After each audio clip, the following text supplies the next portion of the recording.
ما در حوزه 15 در حدود 3 ماه پیش قتل داشتیم. یک واقع قتل بود که پلیس اینی با وجودی که یک واقع بسیار بغرنج و پیچیده بود، ما به صورت تو واقع قتل هم دستگیر کردیم. تمام مجرمین را که در این واقع شامل بودند دستگیر کردیم.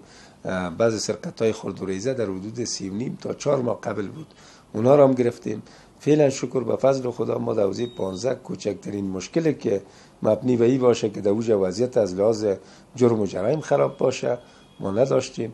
هرگاه کدام جرم جرایم موجود است، هر کس ما خود دروازهای قماندانی کابل، تلویزیون‌ها کلش در اختیار مردم قرار داره، اونا میتونن به ما بیان بگوین. اما تو جرایم را که گویا در یک جای خود مردم پیدا کنه و خود مردم گزمه کنه ما تو جای نداریم.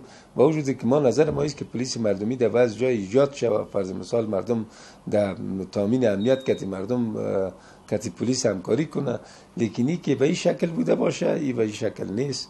شب و روز گزمای ما در اوجه است، پیرای ما در اوجه موجود است. جریان فقط 3-4 ماه پیش کدام مشکلات از امنیتی وجود داشته که ما نمیتونیم مطلقاً رد کنیم که هیچ مشکلی در این ناحیه وجود نداشته، در این حوزه وجود نداشته.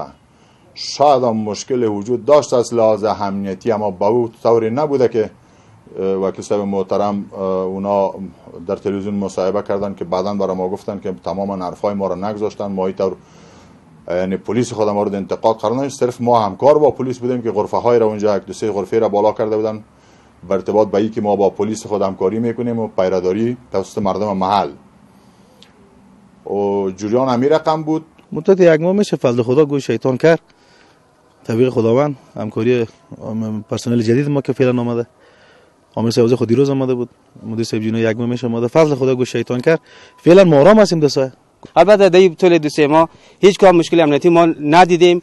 البته پرسنل جدید هم اینا کار میکنن. این صرف به خاطر مو مشکلات 3-4 ماه قبل بود که مردم اینجا امو غرفه های چوبی را در سرای خانه خود بالا کرده بودند.